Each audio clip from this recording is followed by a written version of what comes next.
Hello there, world of tankers, and welcome to the channel. I'm your host, Droodles Blitz, and in today's video, I'll be playing in the Tier 10 British Heavy, the Super Conqueror, a vehicle which I consider to be easily one of the best Tier 10s in the game. The Super Conqueror has everything going for it. Great DPM, solid mobility for how much armor it has, gun depression, turret armor, and even pretty good accuracy with enough penetration to get the job done. And if all of that wasn't enough, it also has reactive, so you can even reduce a lot of the damage you receive.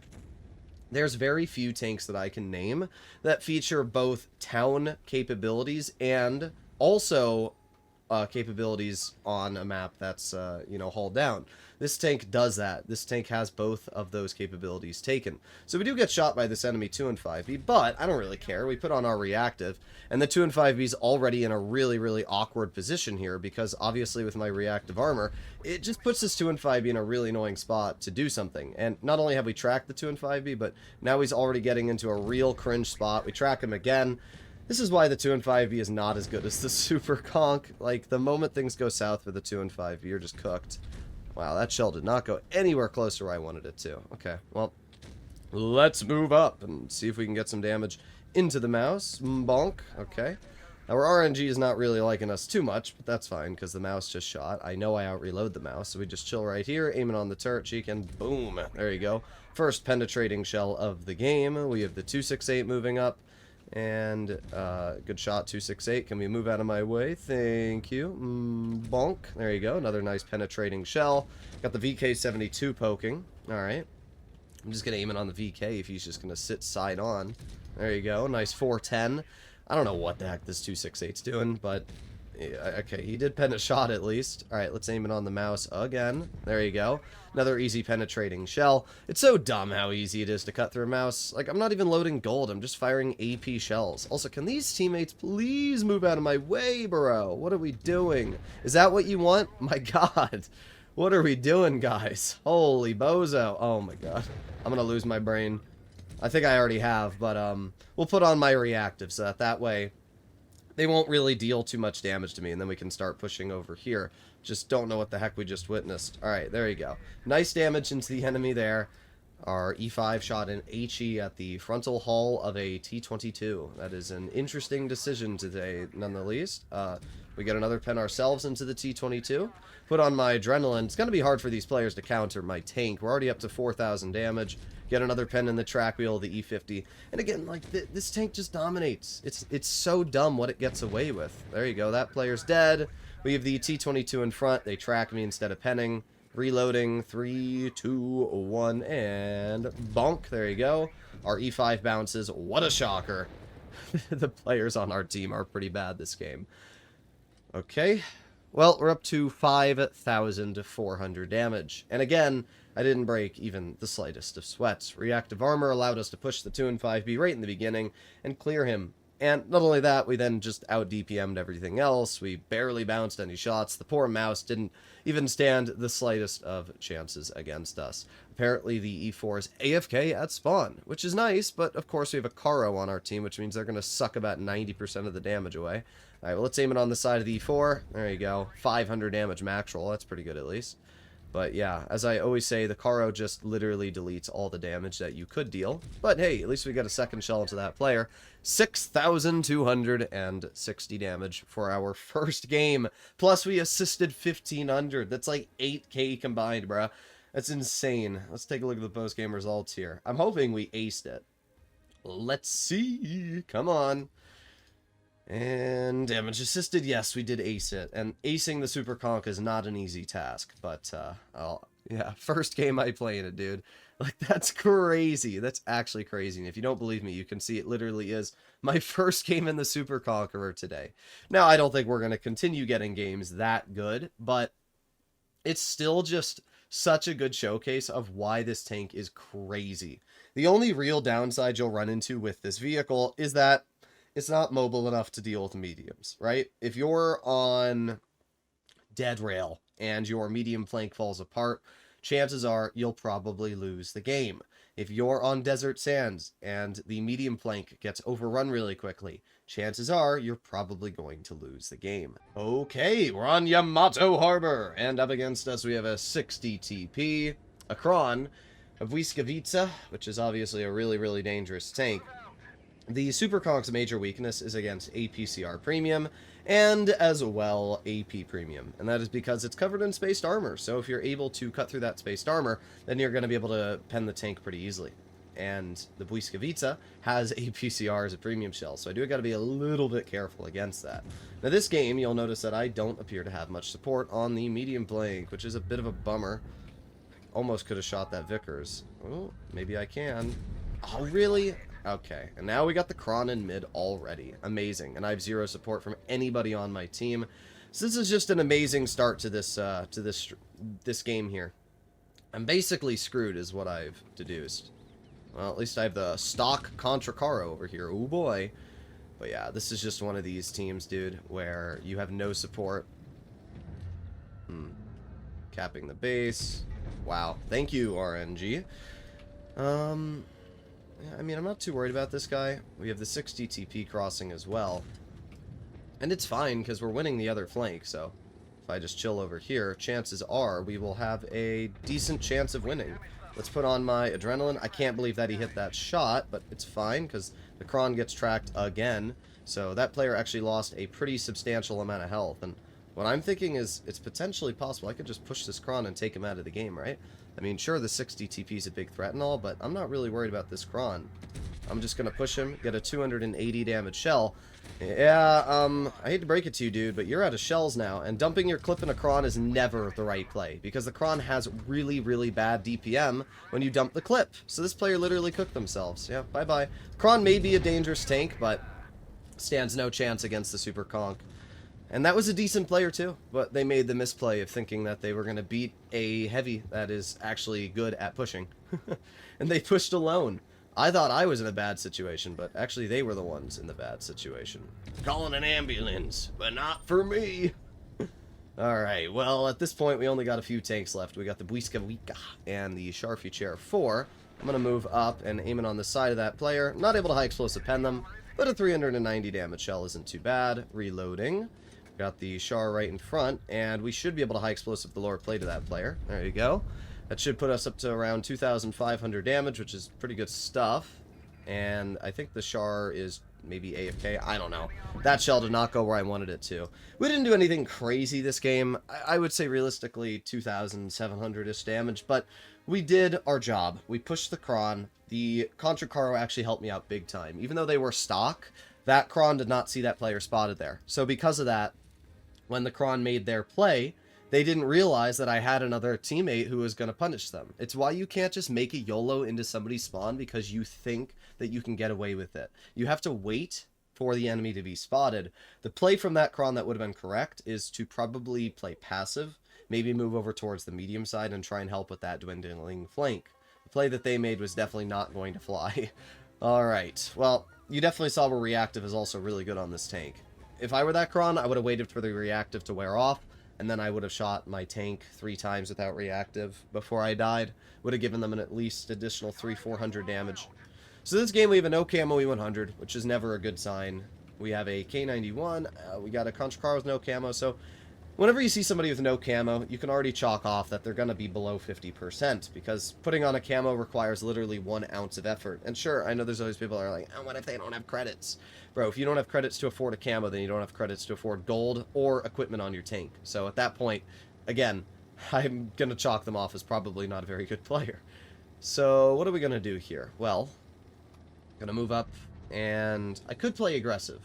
And in fact, I think I'm going to. I don't know if their team's going to go here, but judging that they have an E6 and a Rhino, I don't think they are.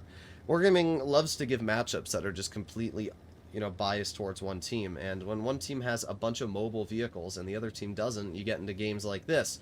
This is most likely going to be a loss, and I can tell you why. Oh, okay, now let's just randomly stop in the... Okay. But the reason this is probably going to be a loss is because... Oh, okay, well, at least the guy said sorry. It's all good. The reason this is going to suck is because we're going to get flanked. We're going to have vehicles that push up over here. And as you can see, I already don't have support. Our E100 is already nuked. It's done. This is what happens when you make plays like this. The correct play on this map would have been to have a medium tank like the Type 61 sit in the base cap. But what's actually happening in reality is just the worst possible chain of events here. So maybe we can hit that 54? Nah. I'm just not entirely sure what I should do, because I can't push up. If I try to push up on the dunes, I'm going to be obliterated. We have the WZ. Yeah. No world I'm going to hit that. Yeah, I don't know, dude. It's just cooked. It's cooked from the start. But, you know what? At least that player's dead, so we kind of had an even trade there. Maybe if our team will spot something, I can get some shots from over here. Oh, I'm spotted, which is not ideal. Still haven't done a single bit of damage myself.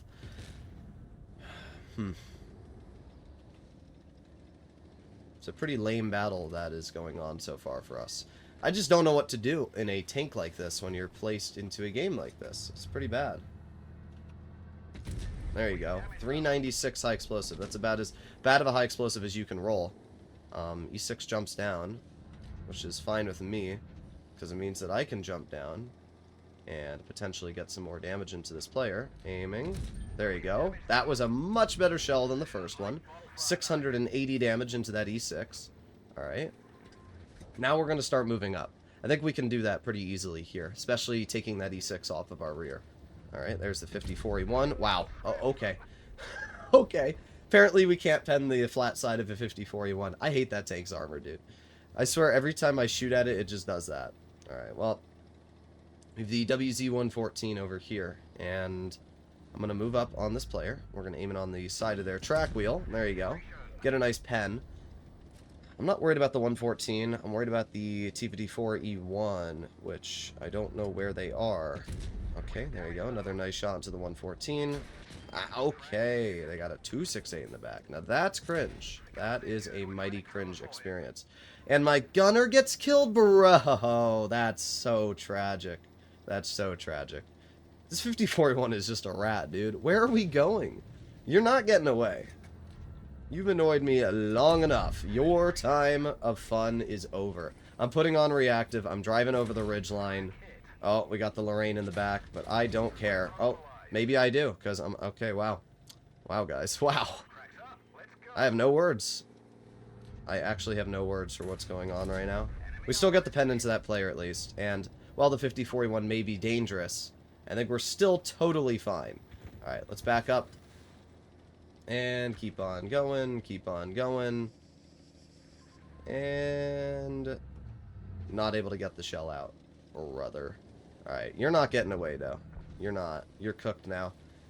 Come on, keep going. Oh, come on. Get out of my game. What a cringe battle. Alright, well, at this point, all that's left is the Lorraine, which we miss because our accuracy is terrible. I didn't even need to try and get the shell out as fast as possible, so that's entirely on me. Oh well.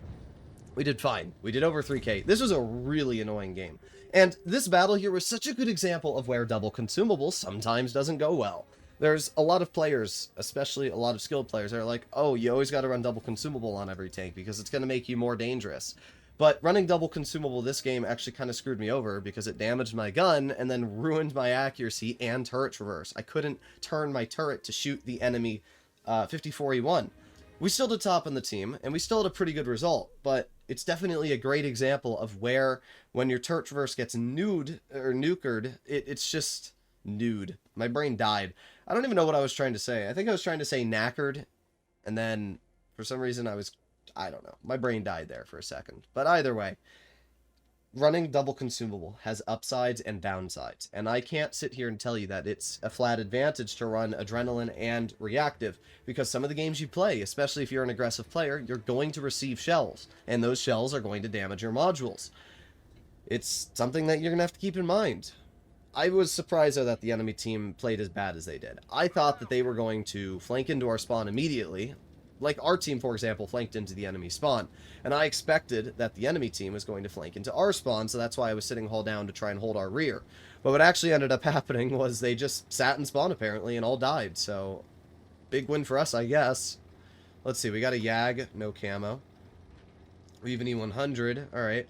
I'm going to play pretty passive early game. We're going to sit on the edge of this bridge. This is a really, really good early game spot to just kind of wait And the reason why is because we don't know what the enemy team's doing. So if I sit here, I can kind of enjoy life. We got the E100 in the back, and wow. This gun sometimes can be really annoying on its accuracy. It's not that big of a deal, it's just, it can definitely be a bit irritating. We have the Waffenträger in the back, and there you go, nice 477. There it is. There it is. There it is. The enemy 183 managing to ruin my fun once again. Whoa, guys. We love the 183. It's such a good tank for the game. Alright, let's drive up again. Okay, 39 damage. At least that didn't really do anything. It's just actually hilarious to me that a 183 managed to dome us right in the roof for all of our health. Great. It's good for the game, dude. Alright, well, we get one shell into the enemy 5, and I'm going to move up. Let's keep going. Let's see if that E5 tries poking again. They do, which is a mistake. You should not poke a side-scraping Super Conk ever. And just like that, we are now in the winning side. We have the T-22, which we do pen with our first shell. And while I'm obviously worried about the T-22, I'm not super worried, because at the end of the day, I still have my reactive on, which is obviously a really good situation to be in. T-22 gets bled again, and at this point, their game's not going too well. We just stay side-scraping here. They do pen me, but it's going to be hard for them to beat me now. Let's see, is E5 there? No. Alright, there's the E5, which means that I can just wait here, and there you go, T-22 bounces. Alright. Okay, apparently the E5 hits that, dude. Wow. It's not stopping me from moving up. I don't care. I'm going to get into this ridge here, and I'm going to aim it on the E5. There you go. We get a nice pen, and we get the bounce because you can't see my lower plate. Yeah, how's that aggressive play working for you now, dude? Oh, your bad American reverse? Darn. That's gotta suck. Yeah, we're up to 3,800 damage now. And guess what, Mr. E5? Your game is... Oh, okay. Or not. I was gonna say over, but I guess not. Alright, now what's funny is that we actually have more DPM than the E5, so I can just drive up this ridge, get a shell into the 183 in the back in the cover, which is pretty nice. And the E5 just shot, and because I do have more DPM, I'm just going to load a high explosive on their roof, and I would assume our E100 is going to get the clear. There you go, with another HE right into the turret. Well, we did 4,357 damage. This was a really cringe game. I mean, everything considered, this battle was really cringe from start to finish. We had some super annoying situations there where I thought we were kind of cooked. And that 183 being able to shoot me, 46%er, but manages to dome me right in the roof for 900 damage. And imagine if I had an extra 1,000 health in that battle, how much more aggressive I could have played. I would have been able to push up on the E5, I would have been able to do so much more. And it's not like we had a bad game, but it's just so annoying that you can be in a totally fine hull down spot and some random 183 just ruins your experience. It's so lame, dude. I hate 183 players. Either way, the Super Conk is a fantastic tank. The DPM, the armor, and the overall capabilities of this vehicle allow it to accelerate its capabilities way further than really any other tier 10. And sure, you might have some moments where it's really annoying, where your driver dies and you don't have repair kits, or you get shot by a 183 in the roof. But in general, the Super Conk is going to be an incredible tank when you use it properly. Hopefully you enjoyed today's video, and if you want to see more, make sure to smash that subscribe button. Bye-bye.